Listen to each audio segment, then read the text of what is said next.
To the U.S. economy and jobs. 444,000 Americans filed new unemployment claims last week. That's double what we would consider normal, but it's still a new pandemic low. Meanwhile, we're seeing price hikes and some increases in wages. Here to discuss all of it is ABC's economic correspondent Deirdre Bolton. Thanks, Deirdre. How are you? Hi, Juju.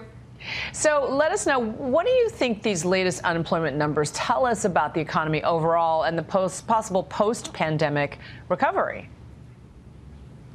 Juju, what we saw this week, that 444,000, as you referenced, Americans filing for first-time unemployment claims, this was the third week in a row that the number fell. So we're moving in the right direction.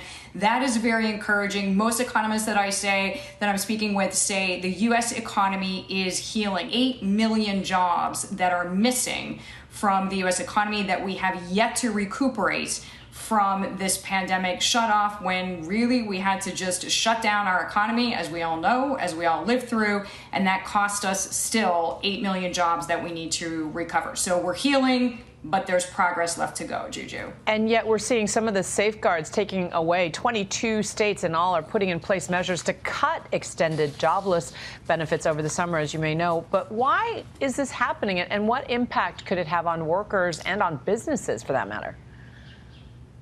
So it seems to have picked up a political tone, and there is a lot of concern that some of the benefits are actually discouraging workers from going back. So for example, I have spoken with restaurant owners who say, listen, we're cutting menu items, we're cutting days of service, we're cutting meal times because we actually don't have enough workers. When I reach out to economists and I speak with them about why this is happening and some of the other factors, every single person that I have spoken with who is an economist, who is watching these data points, say it's not so simple. It's not just a one-factor decision for most people. So you have some people who are still concerned about the virus. And then there is this issue of childcare, which we have been talking so much about.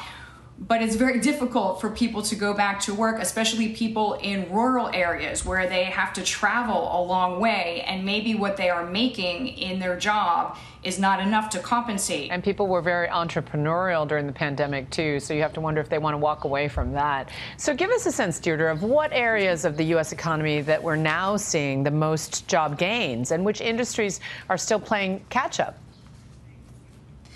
So this is really interesting. When the pandemic hit and we shut down our services economy, we could not go to bars, we could not go to restaurants. The hospitality industry really was one of the ones that took the hardest hit, along with travel. So you really had this focus during the pandemic economy on goods being strong. And so you saw lots of job growth actually in manufacturing. You saw lots of job growth in construction. You saw lots of job growth that catered to all of us collectively buying more things, and you saw the biggest job losses in services that we weren't patronizing, mostly out of fear for our health. But most people are very optimistic that in 6 to 8 months' time, we will be back very closely with the full power that we had before the pandemic, Juju. It may be more of a dimmer, Deirdre. Thanks to you, Deirdre Bolton.